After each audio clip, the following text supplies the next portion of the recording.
Welcome to another deep dive, everybody. Today we're going to be looking at something, well, it's definitely a hot topic right now, and I know it's one a lot of you are really passionate about, and that's gender bias in the business world, Yes. especially how it impacts women, especially entrepreneurs.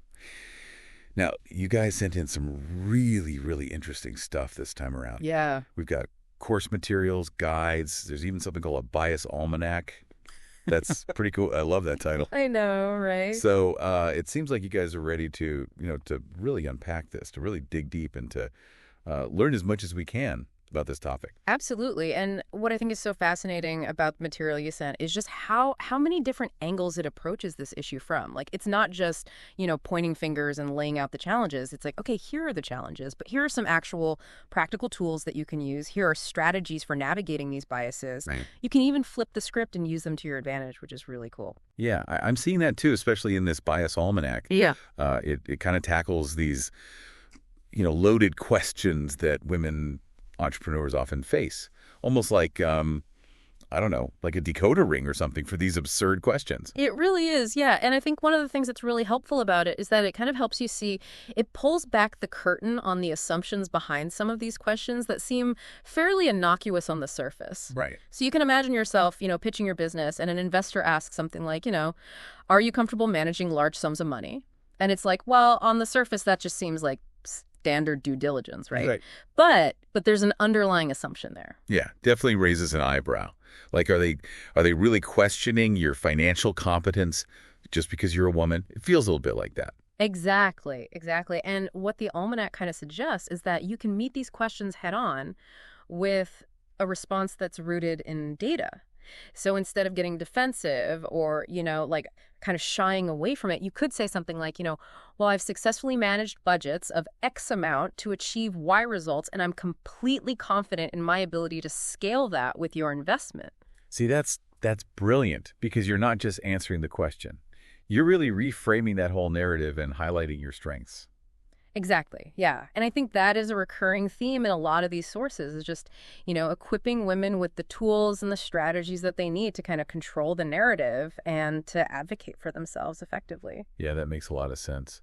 Now, I'm also seeing a lot in these materials about these microaggressions and, those sort of subtle, but they can really kind of wear you down over time. Yeah. It's like death by 1,000 paper cuts, right? Right. Like each comment might seem kind of insignificant on its own, but that cumulative effect, it can be really damaging. It can chip away at your confidence, make you start questioning your place. Right. Like, am I overreacting? Is this really happening?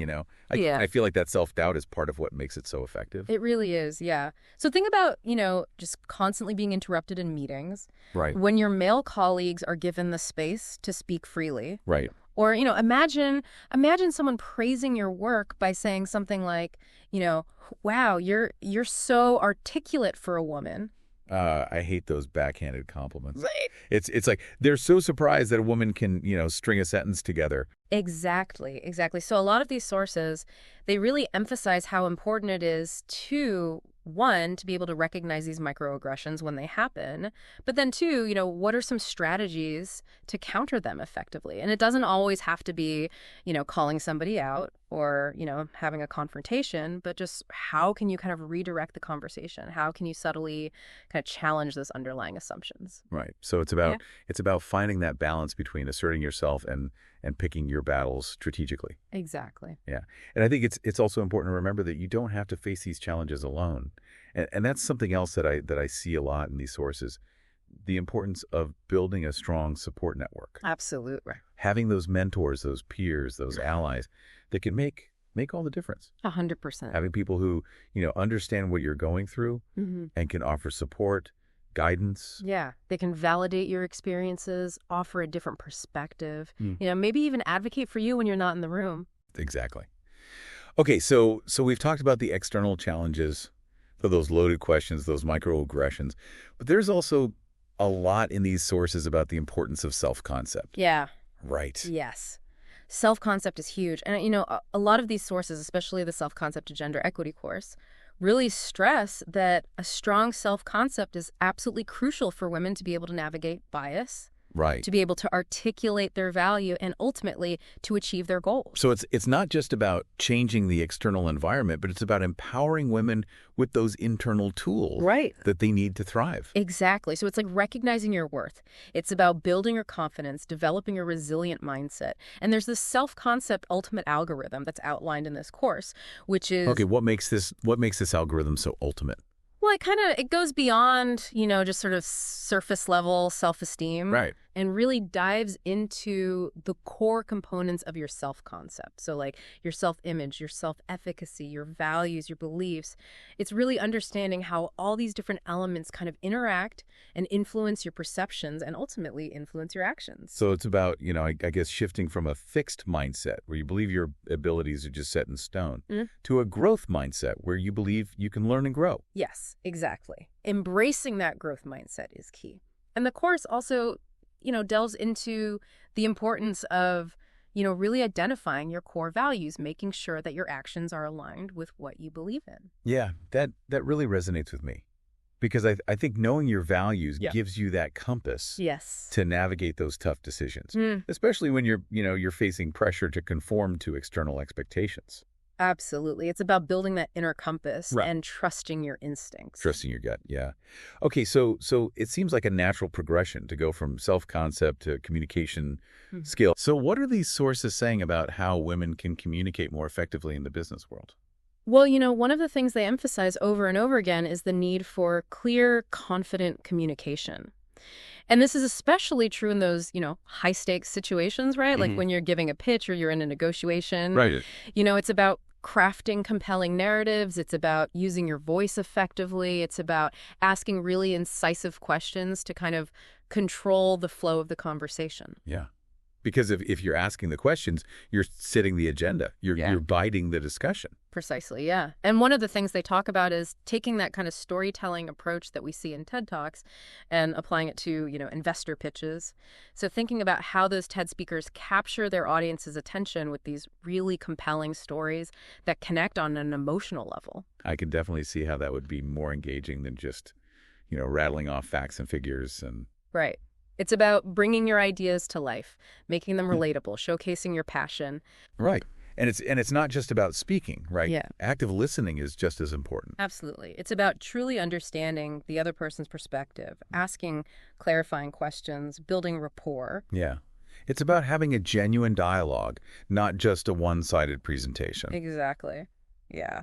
And one of the sources even talks about using this technique they call the power pause, which is just taking a moment to collect your thoughts before you respond, even if it feels a little bit awkward at first. That's interesting. It can really help project confidence and give you that time to really formulate a thoughtful response. And it also helps you avoid interrupting others, which, as we've discussed, can be a challenge for women in a lot of business settings. Exactly. Yeah. Okay, so we've got self-concept, we've got communication skills. Like we're building a toolkit for success here, piece by piece. We are. So what else should we add to this toolkit? Well, I think, one of the things that comes up consistently in all these sources is the importance of building and leveraging your network. So they talk about attending industry events, joining professional organizations, actively seeking out mentors who can kind of guide you on your journey. Right. It's that old saying, it's not what you know, it's who you know. Right. But I think it's more like it's what you know A and D who you know. Right. Right? Like your network can really provide those valuable insights, connections, support. And it's not just about what your network can do for you. Yeah. Right? It's also about what you can contribute. Absolutely. Yeah. And helping others. It's a two-way street. It's about building genuine relationships, supporting each other, lifting each other up. I love that perspective. Yeah. It's not just, a transactional exchange of business cards. It's about creating a community. It really is. Of support and collaboration. Yeah, exactly. And they give a lot of, practical tips on how to actually nurture those relationships. Right. How can you offer help to others? How can you stay in touch regularly? Celebrate each other's successes. Be an active, engaged member of your community. Exactly. Yeah. Okay, so speaking of community, let's talk about the importance of advocating for systemic change. Yes. Because these sources, they don't just focus on, individual empowerment. They also, they emphasize the need to address those broader societal structures that perpetuate gender bias. Yeah. And they acknowledge that you can do all the work in the world as an individual. Right. But if those structures are still in place, Right. it's going to be an uphill battle. So it's not just about helping individual women climb the ladder. It's about making sure the ladder itself is fair Exactly. and accessible to everyone. Yes. Leveling the playing field, so to speak. Creating a level playing field where everyone, regardless of gender, has equal opportunities to succeed. Yes. And they highlight a range of ways that, we can contribute to that effort, from raising awareness and challenging those biases to advocating for policy changes that promote gender equality. Yeah. And they even talk about, using data and research to make a compelling case for change. Oh, I'm a big believer in the power of data to change minds and to drive action. Me too. No. And there are organizations out there that are doing amazing work in this area. Like they highlight the work of, the National Women's Law Center, which advocates for policies that promote economic security and opportunity for women and families. So it's really inspiring to see so many people working tirelessly to create a more just and equitable world. It is. And these sources, they remind us that we can all play a role in this movement. Absolutely. However big or small our contributions may seem. 100%. Okay, so we've talked about self-concept, we've talked about communication skills, networks, and advocating for systemic change. I mean, it's a lot to process, but it feels like we're starting to see the bigger picture here. Yeah, we are. And I think these sources really do a great job of connecting the dots between those different elements and showing how they all kind of work together to create a more equitable business landscape. It's like we're piecing together a puzzle. Yeah. And each piece represents a different aspect of this complex issue. Exactly. Yeah. Okay, I'm eager to keep exploring. Okay. But for now, let's take a quick break, and then we'll come back and unpack some of these more nuanced concepts. Sounds good. Okay, so one of the concepts that really jumped out at me as we were going through these sources was this idea of the double bind. It's really highlighting these kind of impossible expectations that women often face, where they're told to be assertive, but then they're criticized for being aggressive, or they're expected to be, kind of collaborative and nurturing, but then that's perceived as weakness or being indecisive. It's a classic no-win situation. Damned if you do, damned if you don't. Exactly. Yeah. And I bet this plays out in a big way when women entrepreneurs are seeking funding. Yeah. Absolutely. And, these sources, they point out how this double bind can make it so much harder for women to get the funding they need for their ventures. Because if you're, assertive and confident in your pitch, you risk being seen as arrogant or abrasive. Right. But if you're too hesitant or accommodating, then it's like, oh, well, do they really have the leadership potential? It's tricky. So it's like they're walking this tightrope trying to find this impossible balance between confidence and humility. Yeah. Yeah. So what are the sources suggesting? Like how do we navigate this? Well, I think one of the things they emphasize is just being aware of it. Okay. Right? Like knowing that these biases exist and kind of preparing for them in advance. So, for example, practicing your pitch with trusted mentors or advisors who can kind of give you feedback and help you strike that balance. Right. So it's about having that support system that can kind of fine-tune your approach and anticipate those potential biases. Exactly. And it's also, about choosing your investors wisely. Look for investors who actually have a track record of supporting women-led businesses who understand the unique challenges that you might be facing. Yeah. So finding investors that are aligned with your values and genuinely committed to promoting gender equality. Exactly. Yeah. That's huge. Now, speaking of challenges, one of the sources mentioned this thing called the glass cliff phenomenon. Ooh, glass cliff. Yeah. Have you heard of this? It sounds ominous. It is a little bit ominous. It refers to this tendency to promote women to leadership positions in times of crisis when the odds of success are already, stacked against them. So it's like being handed a sinking ship and being told to steer it to safety. Pretty much, yeah. Yeah. And the problem is, if the company continues to struggle, then the woman leader often gets the blame. Oh, wow. Which then reinforces all those stereotypes about women in leadership, Yeah. It perpetuates that vicious cycle It does. of bias and inequality. Yeah. So how do we break this cycle? What are the sources saying about addressing the glass cliff? Well, I think, again, it goes back to that systemic change, right? It's not just about individual women navigating these really tricky situations. Right. It's about creating a more equitable playing field from the get-go. Right. Making sure they have opportunities in stable companies as well, Exactly. not just in crisis situations. Right. Giving them those opportunities to lead no matter what the circumstance. Right. And recognizing that, diversity in leadership, it benefits everyone. It's Yeah. not just, the right thing to do for women. It leads to better decision making, more innovation, stronger financial performance. Right. So it really is a win-win. Yeah. Creating a culture where everyone feels valued, Yeah. respected, Yeah, and has the opportunity to contribute. absolutely. Now, one of the sources talks about fostering that kind of culture Yeah. through this method they call time to think. Time to think. Have you heard of this? I haven't. Okay.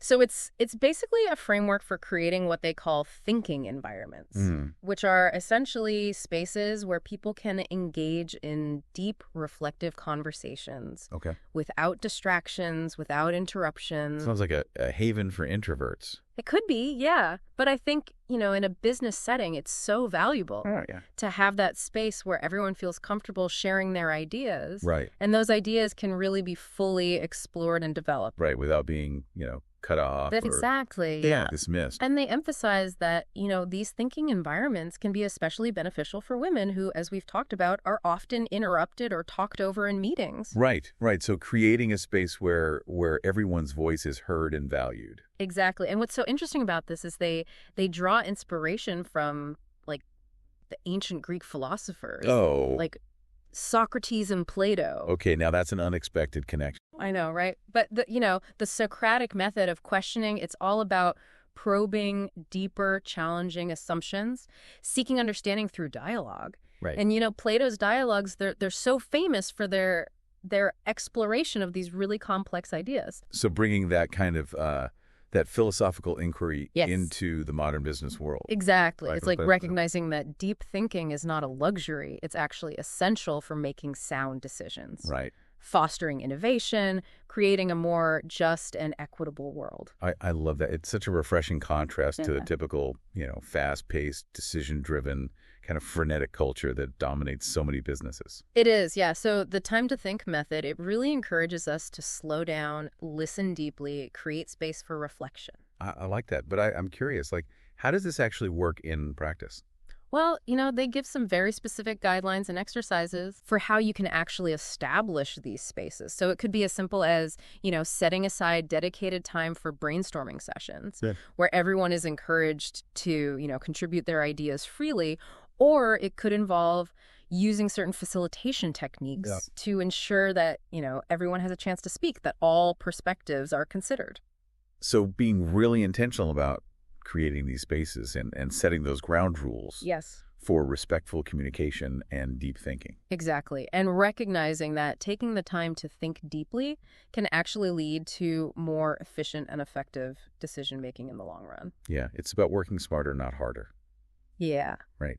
Now, speaking of smart strategies, one of the sources talked about this concept of gender lens investing, or GLI. Yes, GLI. Right. It's been a really powerful force in addressing the funding gap. Yeah. And it's basically about applying a gender lens to the whole investment process. So it's more than just investing in women-led businesses. It's looking at the bigger picture. Yeah, exactly. So, you're looking at, okay, does this company have women in leadership positions? Do they have, equitable hiring and promotion practices? Right. Are their products or services designed to benefit women and girls? Yeah, yeah. So really aligning your investments with your values Yes. and supporting companies that are not only profitable but also committed to advancing gender equality. Exactly. And the great thing is, research has shown that companies with greater gender diversity tend to perform better financially. Right. So it's not just a feel-good approach. It actually makes good business sense. It does. Yeah. It's a win-win. Yeah. Like you're achieving those financial returns, A&D, that social impact. Right. So it's really exciting. Yeah. Now, I'm curious, are there different types of GLI funds or investments? Like, where does the money actually go? There are. Yeah. There are different types. So some funds focus specifically on women-owned or women-led businesses, while others invest in, companies that have products or services that benefit women and girls, like maybe healthcare or education. So it's a pretty diverse landscape, but they all share that commitment to gender equality. Yeah. It's a growing movement. Now, I imagine there are also challenges and criticisms associated with this approach as well. There are. Yeah. I mean, some critics would say that it's sacrificing financial returns for social impact. Wow. But as we've talked about, the research suggests otherwise. Yeah. It's about recognizing that investing in women is not just the right thing to do. Yeah. It's smart business. It is. Right. Yeah. And another challenge is just this potential for, kind of greenwashing, where companies might try to present themselves as being, more gender equitable than they actually are. Oh, yeah. Just to kind of attract that GLI funding. Yeah. So it's really important for investors to do their due diligence. Yeah. And make sure those companies are walking the walk. Yes. Not just talking the talk. Exactly. Yeah. And that's where organizations like Equaleap come in. Yeah. They provide data and rankings on companies' gender performance, so it helps investors make more informed decisions. Right. So it's about using, data and evidence to guide those investment decisions. Yes. Not just relying on, gut feelings or marketing materials. Exactly. And the field is constantly evolving as well. Right. There are new metrics and standards being developed all the time. Yeah, it's a dynamic and growing field. It is, yeah. Now, in addition to these kind of bigger picture concepts like systemic change and GLI, I'm struck by how these sources also offer very practical advice on a more personal level. Yeah. Particularly around communication strategies. Yeah. How women can really kind of hone their communication skills to navigate those tricky situations. Yeah. They really delve into the nuances there. Okay, so let's dive into that communication toolkit. Okay. What are some of the key takeaways? Well, I think one of the first things they emphasize is just being really clear and concise in your communication. So they encourage women to use strong, assertive language and to avoid, hedging or apologizing unnecessarily. Yeah, I think a lot of women can relate to that, right? We're often socialized to be more hesitant or apologetic. Yeah. Which can sometimes undermine your credibility in a business setting. Exactly. And, these sources, they really encourage women to break free from those patterns and own their ideas and expertise. They even give, specific scripts and phrases for dealing with, those loaded questions, those microaggressions that we talked about earlier. So it's like having this verbal arsenal ready to deploy Yeah. when those biased comments come flying at you. Right, exactly. Yeah. And they also talk about, the importance of self-advocacy. Right. Like recognizing your worth, speaking up for what you need. Right. And your interests, So knowing your value and being confident in asking for what you deserve. Yes. Whether it's, fair compensation or a promotion or just the respect and recognition for your contributions. Exactly. Practice those negotiation skills, identify your non-negotiables, have a really clear understanding of your value proposition. Yeah. Shifting from that mindset of, I hope they notice my hard work. Yeah. To, I'm going to make sure they see my value. Yes. And I'm going to advocate for what I deserve. 100%. Yeah. And recognizing that negotiation is not a dirty word. Right. It's actually a really valuable skill that can help you achieve your goals and create those win-win situations. Yeah. Now, one of the sources also mentioned something called credit usurpation, which sounds particularly insidious. It is. And unfortunately, it's a pretty common experience, Really? Especially for women. Okay. It's basically when someone takes credit for your ideas, your work, your contributions. Oh, wow. So it's like intellectual property theft. Yeah, basically. And that can have, serious consequences for your career. It really can, yeah.